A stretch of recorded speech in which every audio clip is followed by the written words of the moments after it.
Garrett Sattem appears to be a normal 9-year-old boy on the outside. He loves to play video games because they allow for an escape from reality. But Garrett has a secret. I'm different. Garrett's story begins when his mother Lisa had a cesarean section because the umbilical cord was wrapped around his neck.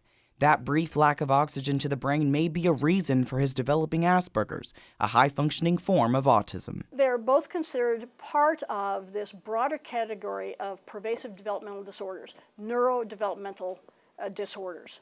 We have no known cause for Asperger's or autism. As he matured, Garrett functioned normally until preschool, when his teacher noticed that Garrett had problems when things were out of sequence. Basically, his outbursts would be inappropriate, and he had a hard time getting past certain things. Pitching a fit when things were out of order didn't seem typical of a 4-year-old. After expressing concern to family, Garrett's 2 aunts, both school psychologists, noticed this first sign and recommended he be tested for autism. With Asperger's, kids can really be high functioning. It's not where there's something always obvious right away. And for example, during that testing, Garrett was having a great day. So he was he fine. passed with flying colors, and everybody was like, there's nothing wrong. He's appropriate for his level of readiness at all age levels. He was fine. So they diagnosed him as being quirky.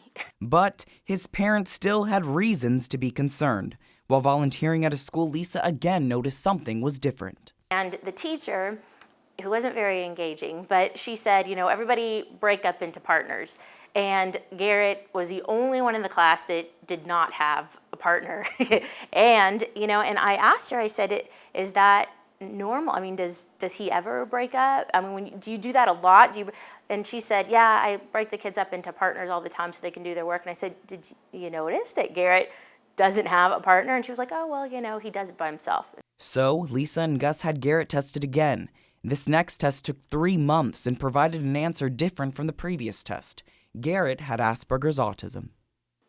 They all have this inability to relate effectively socially, that they lack the social filter, that they're very egocentric in interests, and this inability to really kind of stay with you in engagement.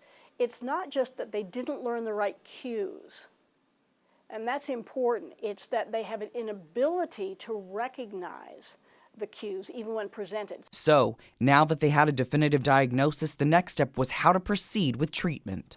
We were very opposed to it, you know, medicating, but once he was diagnosed and once we saw that he was developing a lot of anxiety with going to school, we thought, you know, why, you know, if a child's sick, you give him medicine. So this is something that if you understand the side effects behind each medicine that you're giving him and you do it appropriately, then this is something that he needs. The medication only helps so much. Garrett still struggles academically. His brain is developing just like his peers, but it's his social interaction and inability to focus, which in the end could hinder his grades. Except for the homework. It wastes your playtime. Now, Garrett is in the 3rd grade, and homework isn't the only reason he doesn't want to go to school. Benjamin doesn't want to come near me. Mark's always being mean to me. It's chaos. Garrett's sister Grace also notices differences in the way he acts at school versus the way he acts at home. It's always a little mad at school, and my friends aren't as mad. He's just like a normal kid. We play together. Garrett does have one great friend, Teddy Votor, whom he plays with daily at recess. Garrett considers Teddy his best friend. Teddy says he feels the same way. I don't have any friends I play except Garrett, and Garrett doesn't have any friends except me. Lisa says that one really good friend is very important in Garrett's development.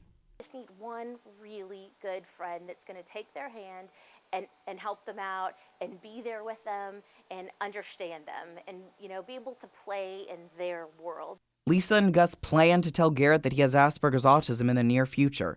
Lisa is pregnant with her 3rd child and says she loves all her children and, like any mother, wants the best for them. Who he is who he is, and that's who we love. So, no, I wouldn't. I don't think we would change anything. It would be nice if things were easier for him, and if we knew that everything was going to be okay in the future and he wasn't going to have any problems, but you always worry about those things with your children anyway, so. Although there is no cure for Asperger's, Dr. Jensen says that children like Garrett could mature more normally with social interaction.